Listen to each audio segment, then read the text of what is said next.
Je vais vous présenter La Grande Pêche du loup, une histoire écrite par Gilles Biswern, illustrée par Alain Crozon et parue aux éditions du Seuil Jeunesse en 2008. C'est un dur hiver, la neige recouvre la terre. Le loup a faim, très faim. Il fouille dans les buissons, renifle au bord des chemins.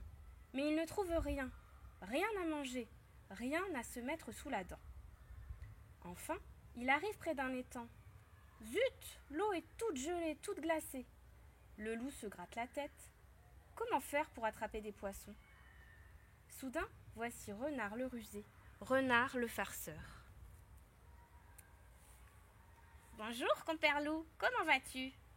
Oh, pas très bien, j'ai trop faim. Je voulais attraper des poissons, mais le lac est complètement gelé. Et le loup, viens voir par là, il y a un trou dans la glace. Accroche ce seau au bout de ta queue et plonge-la dans l'eau. Tu pourras pêcher tous les poissons que tu veux. Le loup se frotte les pattes. Oh, quelle bonne idée! J'ai de la chance de t'avoir rencontré.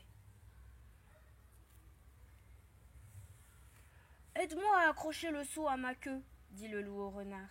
Serre fort, mon ami, la corde doit être bien attachée.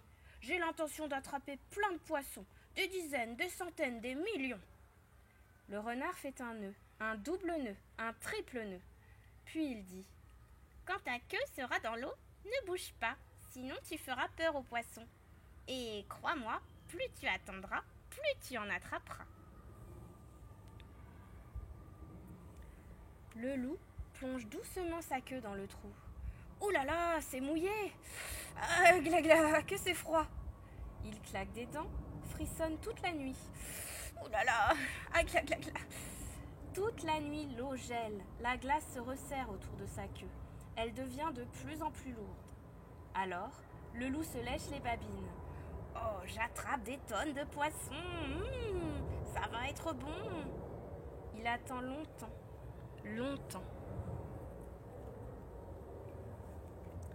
Le soleil va se lever. Il est temps de s'en aller. Le loup tire sur sa queue, mais la glace l'emprisonne. Il tire encore, tire plus fort. Ses pattes glissent sur la glace. Il se débat, il crie, il hurle. « Renard, où es-tu? J'ai pêché trop de poissons. Mon seau est lourd. Ami renard, au secours !» Mais le renard reste caché, s'amuse de le voir coincé. Au loin, des chasseurs et leurs chiens entendent les hurlements. Ils approchent rapidement. Vite, le loup tente de s'échapper. Il tire fort sur sa queue. Oh, il tire de plus en plus fort. Oh, il tire.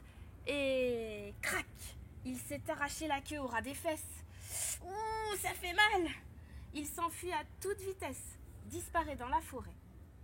Depuis ce jour, le loup, à la queue arrachée, cherche le renard pour se venger. Sac de mensonges, sac de vérité, pour le moment, je vais vous ranger. Cette histoire est terminée.